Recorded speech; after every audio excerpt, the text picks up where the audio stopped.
Hey guys, Brian here. So today we're talking all about the Vitro L5. This is going to be a low profile CPU cooler that is aiming a very affordable price tag at just $30. It also aims to compete with the big guys, the Big Shark in 3, as well as Noctua's own NHL12S. And it does a pretty good job. So for starters, the Vitro L5 includes mounting hardware, basically all mainstream Intel and AMD sockets. So that does also include LGA 1200 and then the AM4 socket as well. Again, as always, check the website to make sure that it'll work for your system. It's going to stand at about 83 millimeters tall. It's going to have a width and depth that's about 127 millimeters. And as for memory clearance, it's only going to have 45 millimeters of memory clearance too. So you'll definitely 100% need low profile memory if you're grabbing this cooler. I checked it on a full ATX size motherboard. You're still going to have issues with memory on that last slot, and I checked it on an ITX board too, and you'll certainly have issues with memory, you're too tall of memory with that. Moving to the general design, the entire thing is going to be coated in white, looks and feels like a powder coating, and overall the actual quality of it feels pretty solid in general. The fan at the very top, it's RGB. It has it looks and feels like a pretty solid build quality. RGB super bright. And the actual wires are also coated white, so that's always cool for the aesthetic as well. The one downside with the fan, though, is going to be that this fan is super loud. We'll talk more about that in a minute, but I do find it as a pretty big bummer. Usually you see like these cheaper coolers, they have really loud fans. It's just because they, skip on the fan. That's what they do. They get a lower quality fan to bring the price down. And that's what we see here too. Again, we'll talk about that more in a minute. Now, to shift gears a little bit, let's talk installation. The overall process is pretty straightforward, but it's also definitely 100% the biggest reason why I have a love-hate relationship with this cooler. And let me explain the actual process first, because I'm going to get to it in the process and you guys really kind of understand why I had issues. So to install this cooler, the first thing you're going to want to do is go ahead and attach your clips. So each of them are going to have mounting clips on each side. If you're going to go Intel, there'll be Intel ones. If you're going to go AMD, you're going to have AMD ones. Also, just for reference, AMD brackets will be bowing inward and the Intel brackets will be bowing outward. Then after you have those attached, there's going to be these longer screws. You're going to insert those into the brackets, and then there's going to be these spacers, these little black spacers. You're going to screw the black spacers onto those screws. Now for the actual spacers themselves, you're going to see like a little indent in the threads. You want to make sure the threads are facing upward. It's kind of hard to explain what I mean, so I want to make sure I have B-roll in here so you guys can see exactly how they should be threaded on. After attaching those spacers, you're going to want to go ahead and remove your plastic cover. You're going to add a little bit of thermal paste onto your CPU, whatever you're using, or a thermal pad if you're using a thermal pad, and then you're going to line your cooler on top of your CPU. Now here is the biggest issue with this installation process. Here's the frustrating part of the installation process.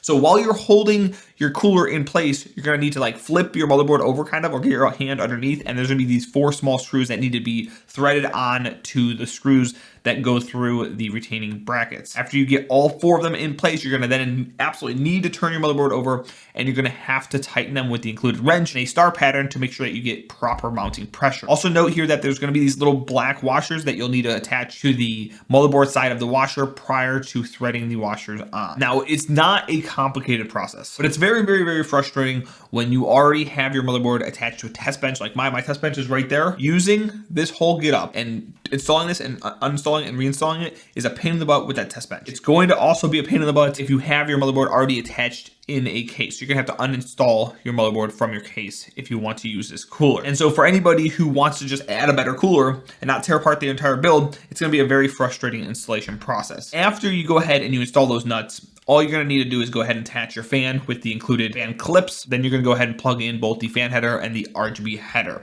A very important note here is going to be about the RGB header. The header requires that you have an ARGB header on your motherboard, and you can't use the RGB for this fan. The fan's RGB won't even turn on if you don't have an ARGB header on your motherboard. And another downside here is that the cooler itself doesn't actually include like what most of these kits do, which is like a SATA power, like a power switch that allows you to just change the RGB manually if you want to, if you don't have that header. So I experienced this firsthand. I have the MSI B450 Tomahawk Max motherboard, and that motherboard doesn't have the ARGB header that this one needs. And so for the B-roll, I actually had to borrow a SATA controller from a completely different cooler, which, if I didn't have that, I would have never really been able to test out the RGB for you guys and pick up B-roll. And I think it's a big miss for Vetroo here. Now, obviously a lot of frustration coming from me for the installation process, but before we decide, and you guys decide automatically that you're not going to get this cooler because of those issues, let's talk performance numbers, because they're actually really solid once you get the cooler mounted properly. And if you can overlook a couple of the issues that I just mentioned, you know, again, the performance that you get from this cooler is pretty crazy good for the price. So first off, my test bench, I'm using a 3900X. I have it overclocked to 4.2 gigahertz at 1.25 volts, and it's going to be sitting on the MSI B450 Tomahawk Max motherboard, as well as I do also have a MSI 1660 Super with no restrictions on fan speed or noise at all. The 3900X averages a temperature of 77.6 degrees Celsius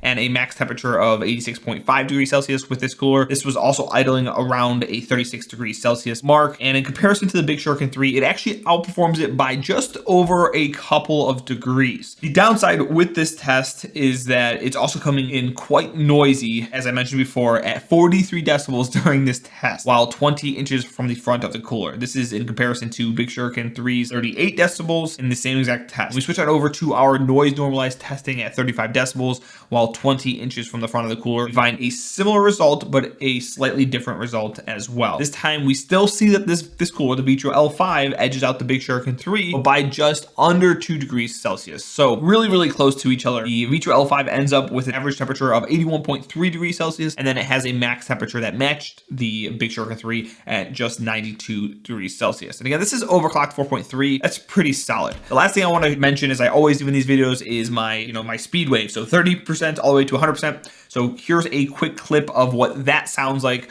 right here.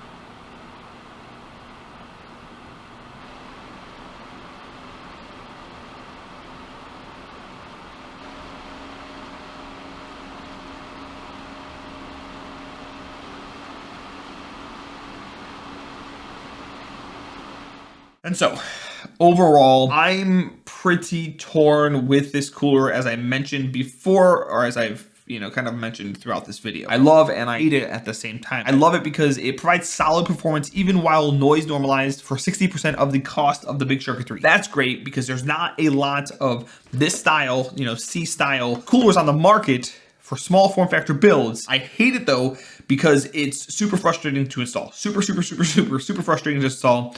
And it also doesn't include that SATA RGB controller for those motherboards that don't have ARGB headers on the motherboard, which really stinks in my eyes. Aesthetically, I think it looks pretty good. I like the white and the gray accents here. The RGB is really great. I think it looks pretty solid. The white powder coating it feels kind of weird, but it's fine as well. And overall, I think it's nice to see, more of this kind of white theme on here, more to choose from on the market. So that's awesome as well. So overall, for me, I don't really know how to feel because the frustration caused by mounting this and removing it and then mounting again and removing it, it kind of actually 100% ruined the experience for me reviewing this because it was so frustrating having to pull this motherboard off of the bench every single time I wanted to install it. I really despise the way you mount this cooler. So for me, my view is kind of skewed because I'm a reviewer and I am forced to do those kind of things to give you guys proper, good results on these products. So that mounting process really frustrated me. For many of you guys, you probably won't care. It'll probably be fine and it'll work just as you intend to.